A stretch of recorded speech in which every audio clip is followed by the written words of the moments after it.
Congress party के प्रदेश अध्यक्ष जीतू पटवारी ने कहा कि देश में विभिन्न जातियों की आर्थिक और सामाजिक स्थिति का पता लगाने के लिए उनकी जातिगत जनगणना होना जरूरी है।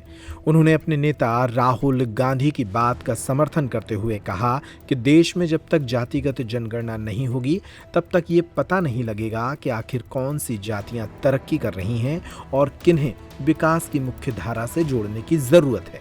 जीतू पटवारी ने कहा कि देश में जातिगत जनगणना की मांग बिल्कुल जायज है और सरकार यदि जातिगत जनगणना के लिए राजी नहीं होगी तो फिर कांग्रेस इंटरनल तरीके से यानी आंतरिक तरीके से जातिगत जनगणना कराएगी। भोपाल में आयोजित एक प्रेस कॉन्फ्रेंस के दौरान जीतू पटवारी ने जातिगत जनगणना का ये मुद्दा उठाया। दो बातें हैं जातिगत जनगणना को लेकर। राहुल गांधी जी इस मुद्दे को लेकर कई दिनों से देश के डोमेन में ये बात कह रहे हैं जातिगत जनगणना इस देश के लिए जरूरी है और कांग्रेस पार्टी दृढ़ निश्चय है कि हम जातिगत जनगणना कराएंगे। जातिगत जनगणना कराने का उद्देश्य देश का एक तरह से पोस्टमार्टम है कि किस व्यक्ति, किस परिवार और किस समाज को देश की उन्नति में सहभागिता मिली। और आज देश इस स्टेज पे है, इस स्तर पे है, तो जो संसाधन है देश के वो पहले अमीर के पास जाना चाहिए या पहले गरीब के पास जाना चाहिए। देश की 80% आर्थिक संपन्नता देश के 20% लोगों के पास होगी और खासकर 25 लोगों के पास देश की 70% संपत्ति चली गई। आखिर देश में आर्थिक असमानता हुई, एक दिन देश में क्रांति ला देगी। तो इसका एक ही तरीका हो सकता है इस असमानता को दूर करने का कि पहचान करो कि गरीब कौन है और आर्थिक संपन्न कौन।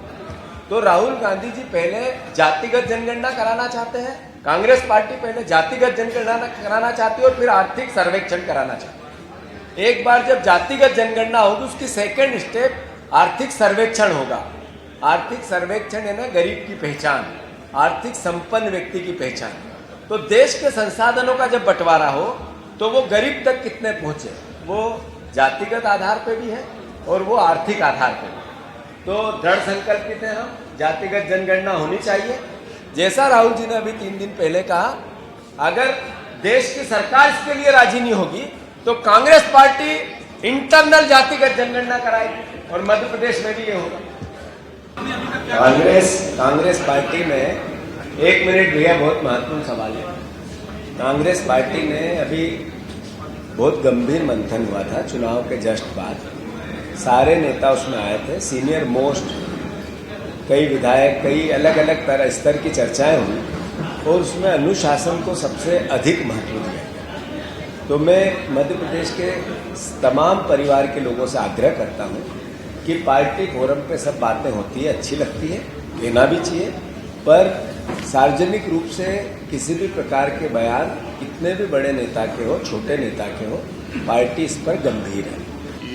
इसमें मैंने इस्तीफा मांगा है उनका और बीजेपी के अध्यक्ष से आग्रह किया, मैं आज चिट्ठी भी लिखूंगा कि इसी वक्त पद मुक्त किया जाए गोविंद राजपूत।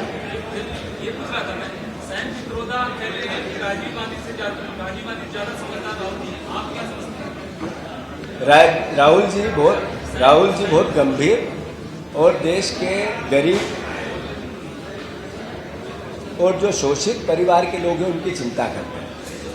मैं मानता हूं कि एक मात्र ऐसे व्यक्ति है राहुल जी देश की 200 साल की हिस्ट्री में, जिन्होंने कन्याकुमारी से कश्मीर तक पद यात्रा करके सिर्फ एक बात कही कि प्रेम, प्यार और मोहब्बत।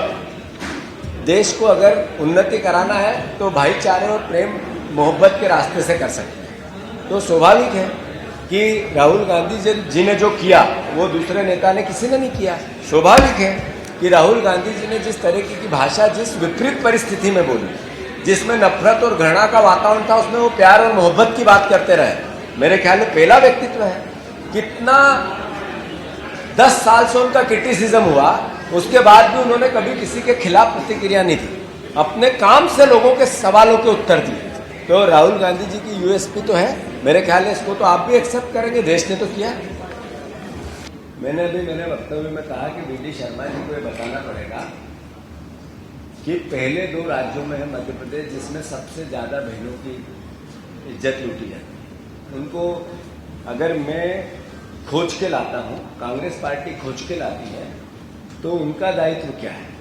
वो ये बताएं कि जेल में एक रेप हुआ था, एक बच्ची खून से लथपथ, थोड़े दिन पहले अखबारों की सुर्खी थी, दौड़ती रही। ये घटना उज्जैन की थी, आज की घटना उज्जैन की है।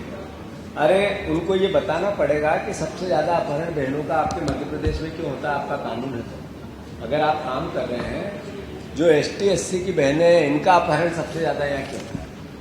ये मेरे आंकड़े नहीं, NCRB नरेंद्र मोदी के आंकड़े, जरा उनके चश्मे को साफ करें और फिर वो NCRB की पूरी रिपोर्ट निकालें, उसमें मध्य प्रदेश का महिला अपराध में क्या स्थिति है चेक करें और फिर अपनी सरकार का आकलन करें, कानून का आकलन करें।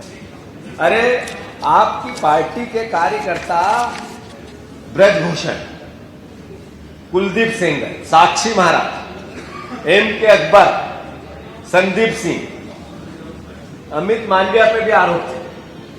फिर उससे एक हमारे इंदौर का भी शानू शर्मा, उनका पार्षद था। फिर ये विजय त्रिपाठी, जबलपुर वाला, जैतपुर मंडल का अध्यक्ष था।